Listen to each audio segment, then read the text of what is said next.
Hey everybody, I'm John Siskovich, and this week on the Farm Marketing Solutions channel, we have been looking at the various animals that I have rotating around my farm from the air with a still drone photo to give you an idea of how I laid things out, how I put them out there when I'm doing my linger grazing, and all this being important for our grazing planning and our linger grazing where we're going out to notice the small things that affect the big things and using that information to optimize for happiness. Today, and then we share that happiness, and that's farm marketing. That's the whole tie-in together. Today we'll be looking at the goat area, and we're going to be looking at where the goats have been for the last couple weeks and what my plans are going forward.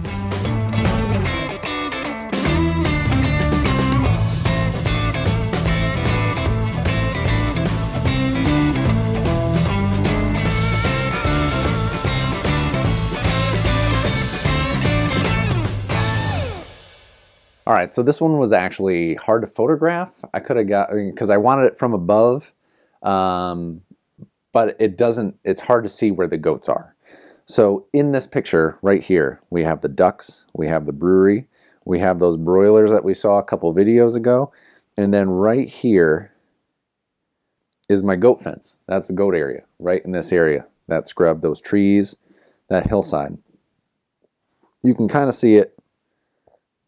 There's my fencing charger. There's the goat fence. There is a road that comes right up through here. And why I chose this area specifically to start the goats in is it was spring. So usually I have a wet spring. It was a very dry spring this year, but it was part of my grazing plan to have them in that area. But if you notice, my road access is here, my ducks are here, my broilers are here, my goats are here. So I can keep an eye on them. It's easy to access them. It was easy to mow a fence line to have the grass tight so that my fence doesn't ground out, stays hot, and gets them used to being outside out of their winter area and into somewhere they can munch and hang out and be in the shade and climb on rocks. There's a stone wall in here. There's a little bit of a swale. Sometimes there's water, sometimes there's not. And there's a lot of briars, things that are hard to clean. And it's very visible from the brewery. So it's easy for me to function because I can get out to them right away. I walk in on this access road in the morning just to say hi to everybody, see, if there are any emergency things or things I need to adjust and go get before I officially start my chores for the day. And having the goats in there cleans up that stone wall, provides me with that entertainment, and is accessible and easy part of the farm that takes me some days no time at all. I just go, oh, goats are still alive. If I got a little extra time, I go in, do my linger grazing, scratch some heads, scratch some backs, make sure they don't have any, things clinging to them, make sure the hooves look good, check for eye health, nothing running out of their face. Goats are happy, goats are great right in that area here. When you're plotting your farm and planning things out, the utility of your animals is going to come into play, and your access to those animals and what goals you have for your land. Being a farmer, you don't plant a tree expecting immediate return. That's why I like broilers, is there is a quick return. But a lot of other things on the farm, as you develop land, as you kind of shape things to fit your life and your lifestyle and your goals, take place over time.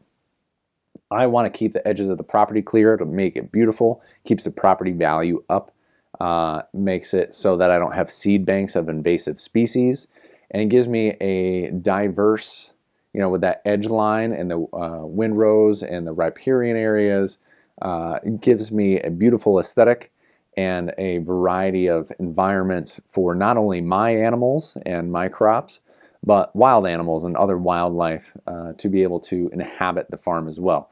You're not controlling nature, you're listening to it and working with nature.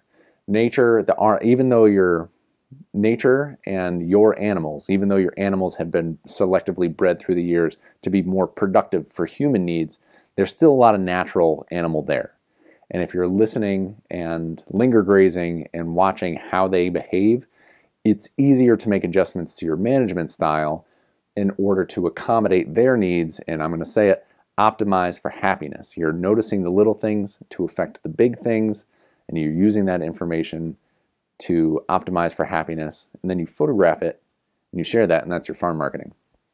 I learned all that, put that together with Troy Bishop the other day, and it feels really good to be saying it in the public. So that's it. Right here, we can see at the top that I've got a nice big, I think this is a shagbark hickory tree, and then there's an apple tree next to it, and then I've got a stone wall here. I'm going to start to adjust and break up some areas in my stone walls that I can get my fences through and create paddocks where my goats can rotate from spot to spot to spot to spot along those stone walls, and that way I spend less time and money hitting things with my bush hog and then having to repair the bush hog blades. I have entertainment for the goats and from the goats, and I'm maintaining my property, keeping that beautiful New England stone wall aesthetic that works really well in all of our photographs. And when people visit here and they're looking and they're like, this is amazing and beautiful and I wish I lived like this, and we're like, you can live like this anytime you want when we're open to the public and you come for a tasting and you can walk around the farm and see how wonderful and beautiful it is here. So having a Disneyland effect to our farm works really well for our farm marketing. We want it to be a little interactive, we want it to be educational, we want it to be beautiful and functional all at the same time. Now, I've kept all of my operations small because you know, if you've been watching these videos, that we got a canning line this year. We put an addition on the brewery. We opened to the public after the pandemic. I moved my workshop all the way across the farm and had to rebuild almost everything from scratch, all while doing the regular marketing, regular business operations, and all the other things that come with having a small business. It has been quite the year, and that is why I have optimized for small operations to keep me sane and happy, where I still have animals, but they're very approachable as far as their size and scale.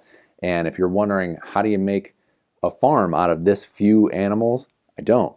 I have a farm that's essentially a glorified homestead right now that provides me with some of the value that I'm looking for, that I've been mentioning over this video, but allows me to further invest, or more thoroughly invest, or whatever the words work good, in my brewery to grow that business, because that is primarily where we're making our money right now.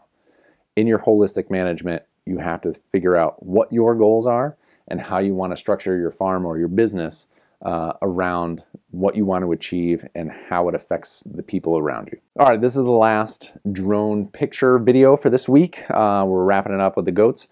In the future, I'll be able to share spreadsheets on my screen with you so that you see how all of this goes into my grazing plan, how it affects farm marketing, the photographs that I've been taking throughout the year and years. We're going to review what the photography is, case studies of where I've used it, and how you can replicate all of this. It can be very simple.